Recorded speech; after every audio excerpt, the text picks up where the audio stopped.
Bismillahirrahmanirrahim. Assalamualaikum warahmatullahi wabarakatuh. Apa kabarnya kakak soleh semuanya? Alhamdulillah, tetap semangat, luar biasa. Allahu Akbar. Baik, sebelum kita lanjutkan pembelajaran kita di pagi ini, mari coba masing-masing kembangkan senyumannya yang termanis, semanis mungkin. Ayo, tersenyum lebar. Coba letakkan tangan kanannya di dadanya dan katakan, saya berjanji bahwa hari ini akan lebih baik. Ayo coba katakan, saya berjanji hari ini akan lebih baik. Baik. Oh ya, coba sekali lagi tersenyum. Ayo. Sebelum kita lanjutkan, mari kita berdoa kepada Allah. Mudah-mudahan di pagi yang indah ini Allah senantiasa memberikan kita nikmat iman, nikmat Islam, nikmat kesehatan, nikmat kekuatan, dan juga nikmat kesabaran untuk kita melakukan hal-hal yang baik, untuk kita bisa belajar dengan tenang, belajar dengan khusyuk, sehingga kita bisa mendapatkan ilmu yang bermanfaat dan bisa mengamalkan apa yang sudah kita pelajari. Nah, kakak soleh semuanya, di pagi ini melanjutkan pembelajaran kita sebelumnya di subtema 3. Kita akan belajar di muatan PKN. Pada kesempatan kali ini kita akan belajar mensyukuri keberagaman umat beragama di masyarakat sebagai anugerah Tuhan yang Maha Esa dalam konteks Bhinneka Tunggal Ika. Silakan bukunya dilihat, buka bukunya di halaman 96. Kemudian bersikap toleran dalam keberagaman umat beragama di masyarakat dalam konteks Bhinneka Tunggal Ika.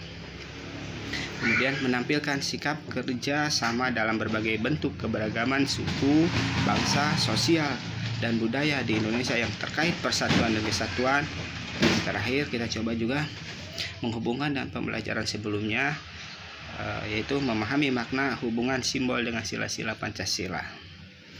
Di sini harapannya kita coba bisa mengetahui atau menerapkan ajaran-ajaran yang ada di sila keempat dan sila kelima. Sila keempat yaitu kerakyatan yang dipimpin oleh hikmat kebijaksanaan dalam permusyawaratan perwakilan yang dilambangkan dengan kepala banteng. Kepala banteng di sini sebagai simbol dari sila keempat, dimaknai bahwa sebagai warga negara dan warga masyarakat, setiap rakyat Indonesia mempunyai kedudukan, hak, dan kewajiban yang sama. Kemudian tidak boleh memaksakan kehendak orang lain. Kemudian mengutamakan musyawarah dalam mengambil keputusan untuk kepentingan bersama. Yang keempat, musyawarah untuk mencapai mufakat. Kelima, di dalam musyawarah diutamakan kepentingan bersama di atas kepentingan pribadi atau golongan. Dan yang terakhir, yang keenam, yaitu keputusan yang diambil harus bisa dipertanggungjawabkan atas dasar nilai agama atau nilai-nilai atau undang-undang yang ada di negara kita. Kemudian sila yang kelima yaitu keadilan sosial bagi seluruh rakyat Indonesia yang dilambangkan dengan padi dan kapas. Padi dan kapas sebagai lambang dari kebutuhan utama, kebutuhan pangan dan kebutuhan sandang. Pangan yaitu kebutuhan pokok kita, yaitu makanan. Di sini dilambangkan dengan padi karena secara mayoritas bahwa masyarakat atau penduduk Indonesia itu mengkonsumsi nasi, bukan padi. Padi ditanak dulu baru jadi nasi, ya. Walaupun sebagian ada yang misalkan di daerah Papua itu kan pokoknya sagu ya, sagu. Kemudian yang diolah ya, dijadikan seperti tepung, kemudian diolah ada yang semacam kayak bubur gitu, papeda itu namanya ya, papeda itu makan khas dari daerah timur sebetulnya. Kemudian nanti baru tambah lauk pauk yang lainnya. Nah, ada juga yang makan jagung, walaupun sekarang jagung tidak menjadi makanan pokok lagi ya. Dan pada umumnya bahwa masyarakat Indonesia itu memakan nasi yang berasal dari padi ya. Nah, kemudian yang berikutnya yaitu kapas. Kapas di sini melambangkan kebutuhan yang lainnya, kebutuhan penunjang, kebutuhan sandang, yaitu berupa pakaian, berupa kebutuhan-kebutuhan yang lain yang menunjang aktivitas keseharian kita. Ya. Keadilan sosial bagi seluruh rakyat Indonesia. Kebutuhan sandang dan pangan ini diatur oleh pemerintah, diatur oleh negara, dan semua menyambung dari sila yang keempat bahwa semua warga Indonesia, semua warga negara Indonesia itu mempunyai hak, kedudukan, dan kewajiban yang sama. Di antaranya itu hak apa? Hak mendapatkan makanan. Jika tidak mampu untuk mencari makanan, maka pemerintah wajib mengadakan lahan-lahan pekerjaan untuk warga negara bisa membeli makanan. Kalau ada warga negara yang tidak punya pekerjaan atau tidak mampu untuk bekerja, untuk mencari atau untuk membeli makanan pokok, maka negara wajib memberi makan warga negaranya. Ini diatur oleh undang-undang. Adapun nilai-nilai yang terdapat pada sila kelima itu sesuai dengan TAP MPR nomor 1/MPR/2003. Yang pertama yaitu mengembangkan perbuatan luhur yang mencerminkan sikap dan suasana kekeluargaan dan kegotong royongan. Warga negara Indonesia, kita semua mempunyai kebiasaan yang sangat baik sekali, dan ini juga sesuai dengan yang diajarkan oleh agama Islam. Wata'awanu 'alal birri wat taqwa. Saling tolong menolonglah kalian dalam kebaikan. Dan kita akan jumpai ajaran kita bagaimana mulai dari yang sifatnya wajib, misalkan apa? Zakat. Ya, baik itu zakat fitrah ataupun zakat niaga ataupun zakat mal gitu ya. Itu tujuannya untuk apa? Agar tidak ada lagi orang istilahnya yang tidak makan. Tidak ada lagi istilah orang yang meminta-minta. Semua saling bertanggung jawab. Semua bahu-membahu untuk saling memenuhi kebutuhannya. Saling bahu-membahu agar semuanya bisa beribadah dengan baik. Agar semuanya bisa berbahagia. Karena muslim dengan yang muslim lainnya itu seperti sebuah bangunan, ya sudu ba'duhum ba'do, katanya kata Nabi bahwa semuanya saling melengkapi. Ibarat sebuah bangunan, maka yang satu berperan sebagai dindingnya, yang satu berperan sebagai penyangganya, yang satu berperan sebagai pondasinya, dan yang lain-lainnya. Bagaimana kemarin kita sempat menghafal sebuah hadis yang sangat luar biasa sekali. Bagaimana cinta seorang muslim sehingga mengalahkan keinginannya. Bagaimana? la yu'minu ahadukum hatta yuhibbu li akhihi ma yuhibbu li nafsi. Tidak dikatakan sempurna iman seseorang itu sampai ia mencintai saudaranya sebagaimana ia mencintai dirinya sendiri. Kemudian kita juga bisa lihat di surat Al-Hasyr ayat ke-9. A'udzubillahi minasyaitonirrajim. Walladzina tabawwa'ud dar wal imana min qablihim yuhibbuna man hajara ilaihim wala yajiduna fi sudurihim hajjah hajatan mimma utu wa yu'thiruna ala anfusihim walau kana bihim khasasah. Apa katanya? Tidak ada sedikit pun keinginan dari orang-orang Ansor kepada apa yang dimiliki oleh orang-orang muhajirin. Ketika orang-orang muhajirin, orang-orang Mekah pindah berhijrah ke Madinah, maka tidak ada sedikit pun, jangankan untuk berbuat buruk ya, untuk menginginkan apa yang ada dalam dirinya kaum muhajirin pun dia tidak ingin. Bahkan katanya apa? Walau apa? Wa utu wala yajiduna fi sudurihim hajatan mimma utu wa yu'thiruna ala anfusihim walau kana bihim khasasah. Mereka mengutamakan atas dirinya sendiri, mengutamakan apa? Orang-orang muhajirin ketimbang dirinya sendiri, meskipun mereka juga memerlukan. Luar biasa. Maka ini pun berkesesuaian dengan ajaran, selain dengan ajaran Islam.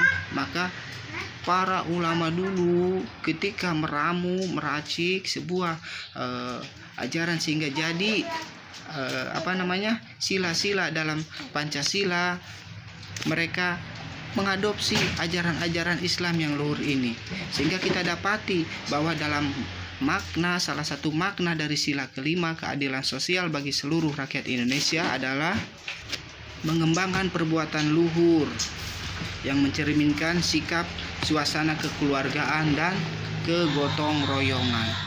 Maka tidak usah menunggu diminta. Ketika ada seseorang yang kita lihat, yang kita pandang membutuhkan bantuan, jangan sungkan-sungkan, jangan malu. Karena apa? Terkadang setan membisiki kita, ada dari kita was-was. Nanti takut dikatain si ini mah katanya pengen dipuji. Jangan diabaikan, jangan didengarkan, abaikan saja. Itu mungkin was-was setan. Lakukan saja kebaikan, lakukan saja, nggak usah dihiraukan. Atau nanti takut dikatakan itu ke alam jama. Jangan. Itu bisa jadi dari was-was setan yang membisiki sengaja agar perbuatan baik tidak terlaksana. Lakukan saja. Islam menyuruh kita hanya menjalankan ajaran Islam atas dasar kemanusiaan, juga kita melakukan itu. Maka lillahi ta'ala, yakinkan bahwa karena Allah kita ingin bantu. Kalau bisa dengan pikiran, bantu dengan pikiran. Kasih ide-ide, kasih nasihat-nasihat, kasih ajaran-ajaran. Peringatkan dia agar dia tidak mengulang perbuatannya yang salah, agar dia bisa berbuat lebih baik. Kalau bisa dengan tenaga, bantu yuk. Bawakan ibu-ibu yang repot, bawa berat, bawa belanjaannya. Ibu, mau saya bantu bawa. Atau ada bapak-bapak yang bersih-bersih, bapak mau saya bantu. Lihat sampah, tidak usah menunggu diperintah, ambil, buang ke tempatnya. Kalau bisa kakak soleh bantu dengan harta, karena mungkin kakak soleh semuanya tidak berkesempatan, atau kakak soleh juga tidak punya tenaga yang cukup untuk membantu dengan tenaga atau dengan pikiran. Maka kalau punya harta, bantu dengan harta. Kalau tidak punya tiga-tiganya, bantu dengan doa. Doakan doakan mereka. Ingat ajaran kita apa? khairun nas anfa'uhum linnas. Hal jazaul ihsan illal ihsan. Tidak ada kebaikan kecuali balasannya apa? Kebaikan. Kalau kita mendoakan kebaikan kepada orang lain, maka malaikat pun akan mendoakan yang sama untuk kita. Belum lagi, bukankah berdoa itu perbuatan baik? Bukankah setiap perbuatan baik yang ikhlas dilakukan karena Allah, yang sesuai dengan ajaran Nabi, itu akan mendapatkan pahala? Bayangkan, yang mendoakan tidak tanggung-tanggung, malaikat. Maka jangan pelit-pelit, doakan kebaikan. Ada yang menjahati kita, doakan kebaikan.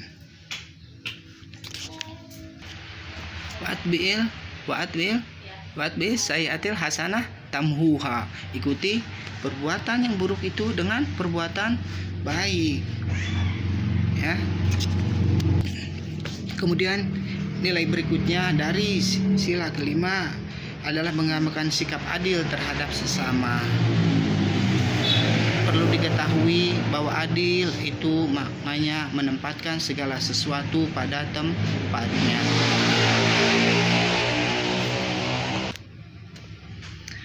Ketika orang tua kita, umma, ibu, ayah, abu, kakak-kakak soleh semuanya memberi ke kakak-kakak soleh misalkan jajan 5.000, tapi kepada kakak-kakak soleh yang sudah sekolah di tingkat atas dengan jajan misalkan 15.000, jangan pernah katakan bahwa itu tidak adil.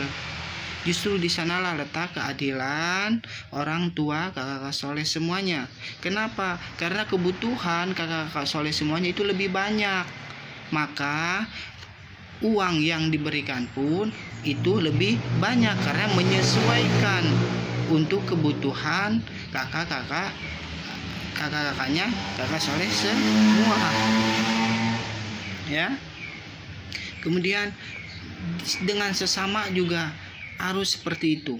Ketika ada orang yang tidak mampu misalkannya, jangan dikasih sesuatu yang, atau jangan diperintah dengan yang kira-kira tidak mampu.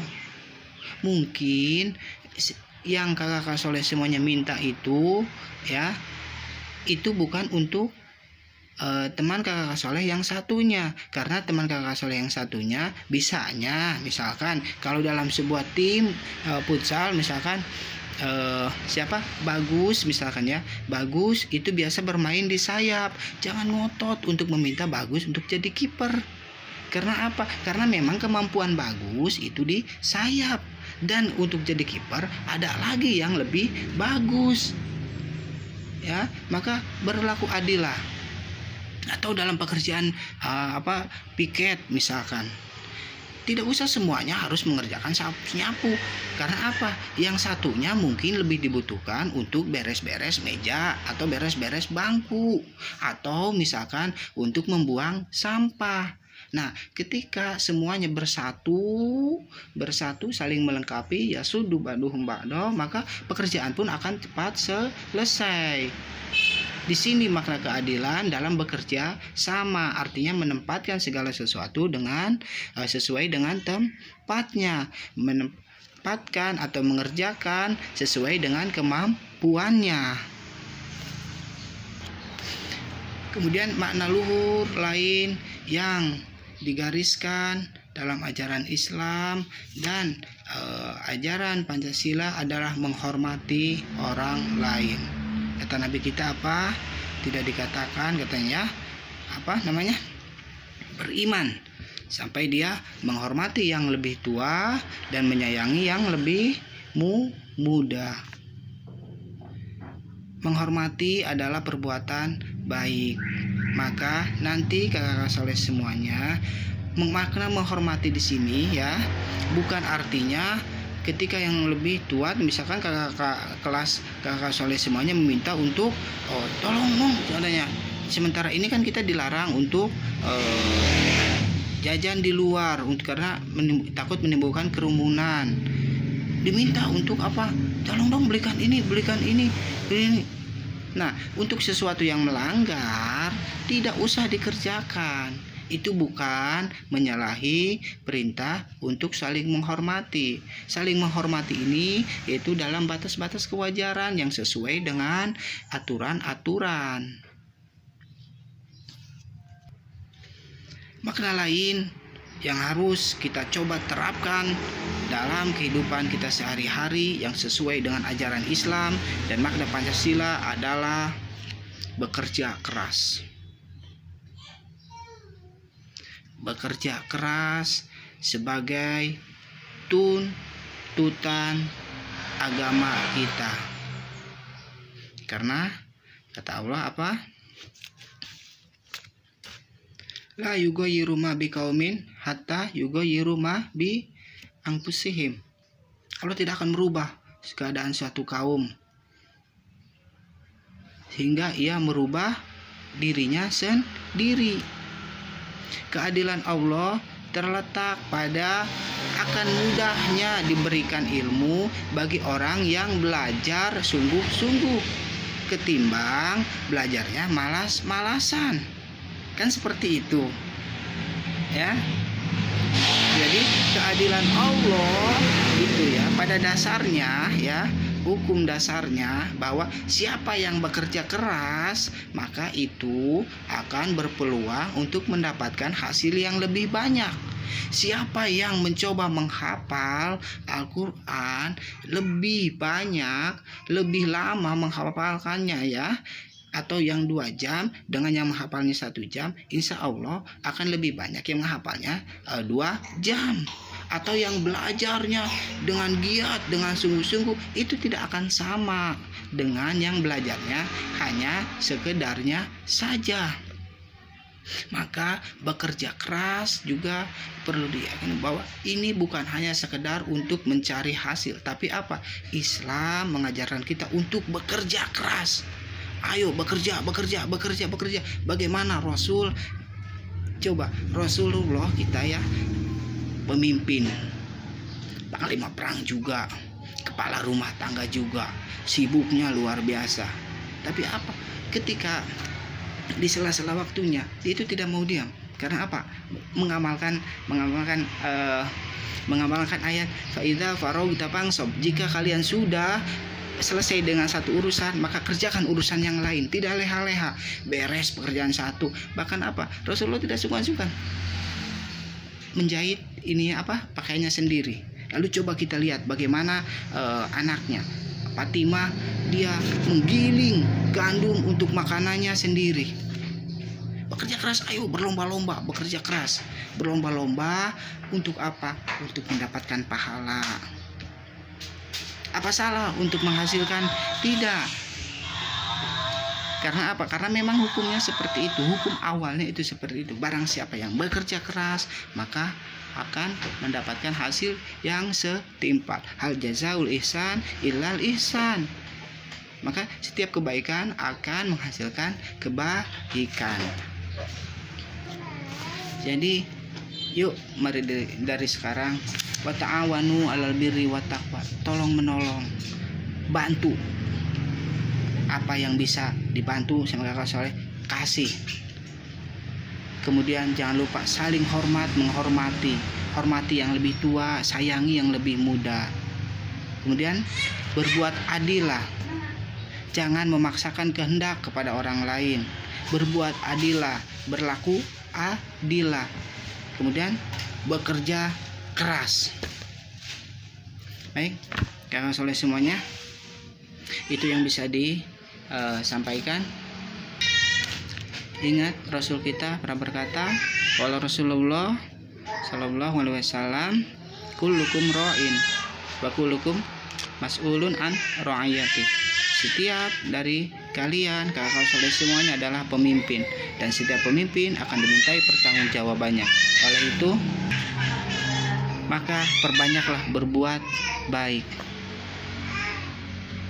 tolong menolong, bekerja keras, berbuat adil, menghormati adalah perbuatan baik yang sesuai dengan ajaran Islam, yang sesuai dengan ajaran Pancasila. Kita tutup dengan kafaratul majlis. Subhanaka Allahumma bihamdi, asyhadu an la ilaha illa anta, astaghfiruka wa atubu ilaik.